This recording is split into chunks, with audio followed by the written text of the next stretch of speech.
Всем добрый день! Сегодня я вам покажу, как красиво можно обработать полочку, если точнее лиф. Это верхняя часть полочки. Я из пробной ткани вырезала полочку. Не обращайте внимания, что вырез большой. Это я шью, чтобы красиво сидела на манекене, просто показать вам обработку, поэтому вот эта часть увеличена. А показывать буду именно вот обработку горловинки. Итак, это у меня как бы лишнее. На это внимание не обращаем. Смотрю, какой у меня вырез. 19 сантиметров. Здесь у меня красивые будут такие перемычечки из косой беечки. Ну вот, пожалуй, на пару сантиметров можно еще углубиться. На ширину линеечки это 2,5 сантиметра.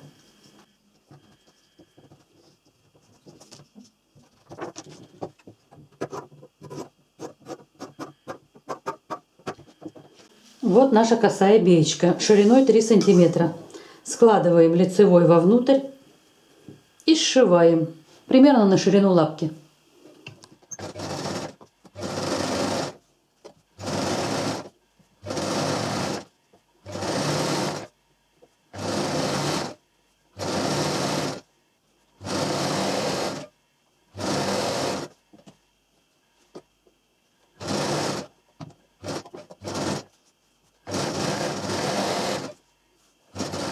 Итак, швом я шила, меньше, чем на ширину лапки, немножко меньше. Важно, чтобы вот эта часть была шире, чем вот этот шовчик. Если у вас эта часть широкая, можно обрезать.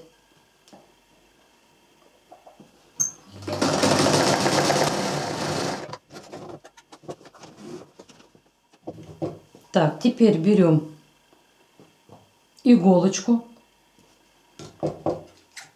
толстую, также толстая крепкая ниточка, здесь отрезаем,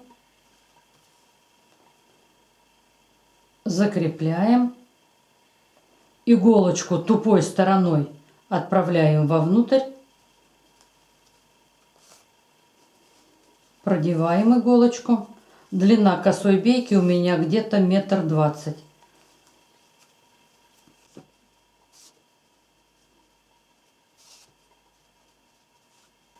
И будем выворачивать. Ниточка должна быть не короткая. Так нам будет удобнее работать. У меня сантиметров 35-40.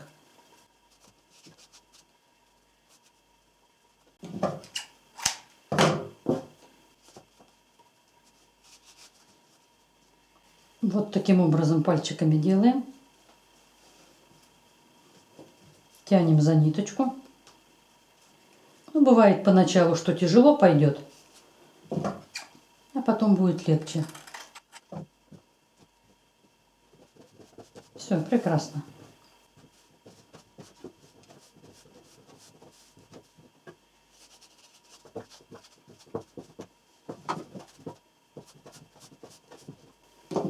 Здесь у нас шовчик. Вот эти треугольнички лишние можно отрезать. И толщину немножко убрать. Теперь уже легче, когда вот появился кончик. Теперь уже держим за косую беечку.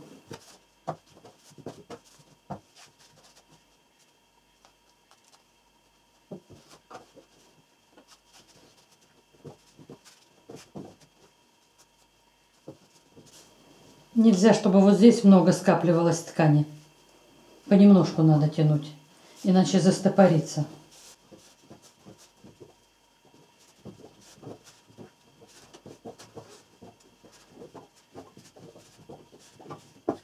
Все, вывернули, идем на утюг, на влажно-тепловую обработку. Так, теперь косую беечку нарезаем на длину по 5 сантиметров.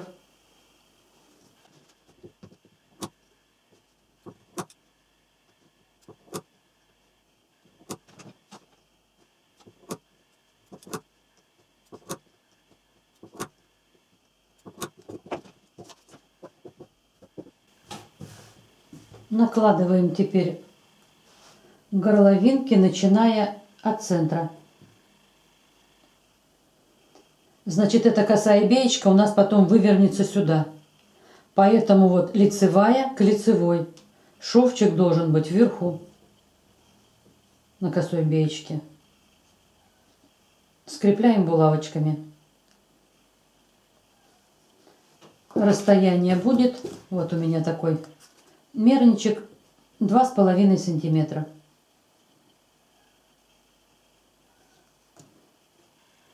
Если ткань у вас тянется, то горловинку надо посадить на флизелин.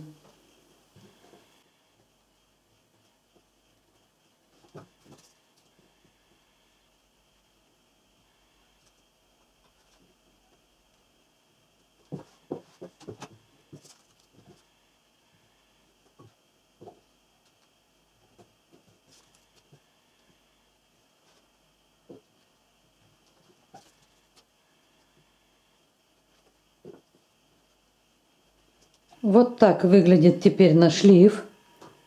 Для чистоты обработки я эти перемычечки еще наживила. Ну, здесь прошила уже, но это не важно. Так, что делаем теперь? Теперь лицевой стороной накладываем на лицевую сторону обтачки.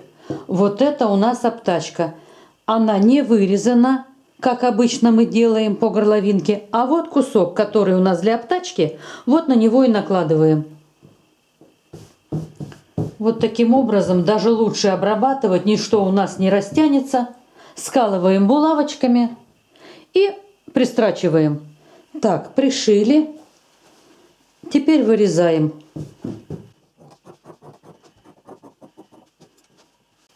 Делаем насечечки на закруглениях, не доходя до строчки.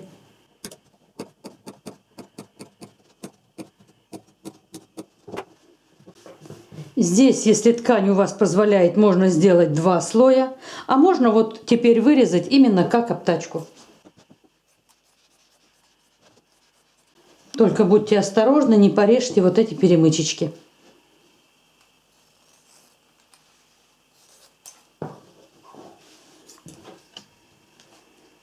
Наживушку удаляем.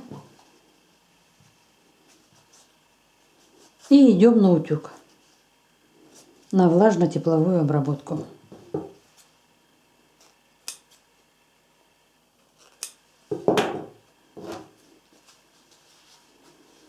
Вот таким образом отглаживаем. Вот так выглядит теперь наш шлейф. Если где-то какой-то видите брачок, надо подровнять. Ну вот это короче, значит тут просто будет меньше шовчик, ничего страшного. Так, здесь можно отстрочить, но можно и не отстрачивать. Допустим, вот если именно у вас ткань в горошек, как у меня, я не люблю, когда вот на горошке черной ниткой отстрочишь, по белому горошку будет идти черная. Если белой ниткой по черной ткани будет идти белая, я оставляю так. Хотя у меня это пробник, как я говорила. Значит, здесь у нас обтачка. Здесь, конечно, край надо обработать оверлоком или просто подогнуть и на миллиметрик отстрочить. Так, что мы делаем теперь? Теперь мы берем на бумагу, слегка приклеиваем клей-карандашом. Ну или закрепляем каким-то другим способом, например, можно наживить. Для чего мы это делаем? Нам надо обработать косой бейкой вот этот край. Обработать вот когда они в свободном состоянии, эти перемычки, ну практически невозможно. Их надо зафиксировать на бумагу и потом уже обрабатывать. Так, как я придумала.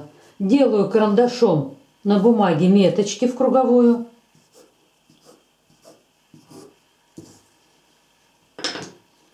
Теперь клей карандашом, не выходя за границу.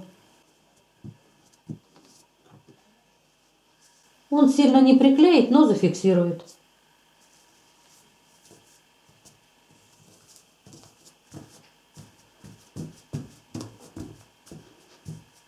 Ну и каждую перемычечку неплохо было бы, конечно, закрепить.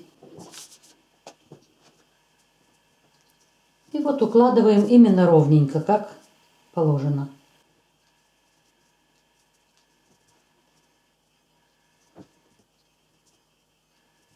Так что клей-карандаш хороший помощник портнихе.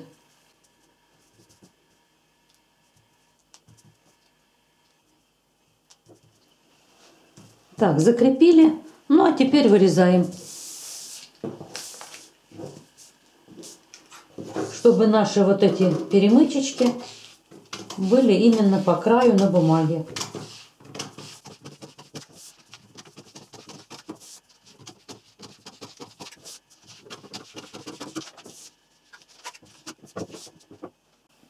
Косую беечку я уже выкроила. Накладываем лицевая с лицевой и пришиваем. Все как обычно, обрабатываем. Если у вас ткань, как у меня, в горошек, обратите внимание на расположение рисунка. Вот, допустим, здесь я пришью швом 0,5, чтобы горошечек остался виден. Иначе получится, что вы выкраивали ткань в горошек, а можно так пришить, что получится обтачка черная. И будет некрасиво. Косую беечку слегка натягиваем и пришиваем.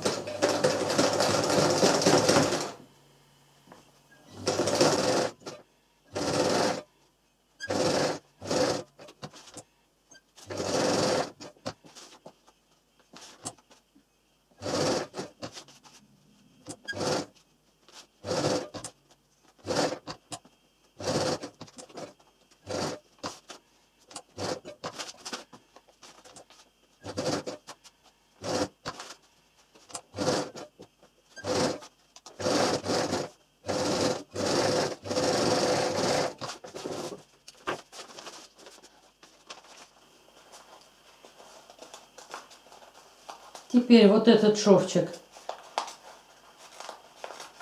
обрываем. Но если бумага тонкая, можно вообще не обрывать.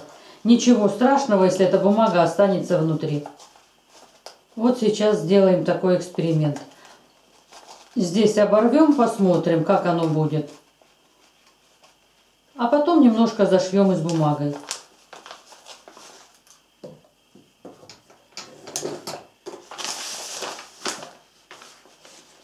Так, на изнаночку теперь подворачиваем и с лицевой стороны прострачиваем. Косая беечка с изнаночки должна заходить за строчку.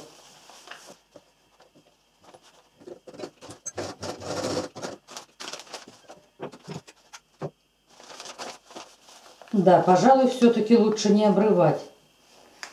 Я вот давно таким образом обрабатывала, немножко призабыла. Лучше не обрывать.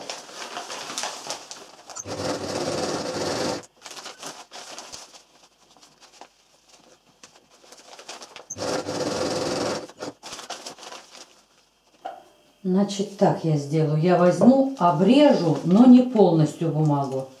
Но обрежу, не доходя до строчки. Вот так будет правильнее, пожалуй. Так что видео не постановочное, без репетиции. Но все равно информация, я думаю, ценная для многих.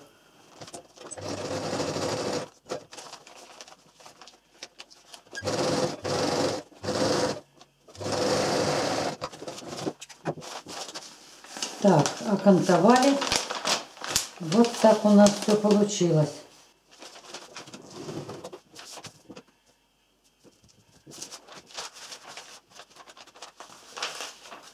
Бумагу теперь удаляем.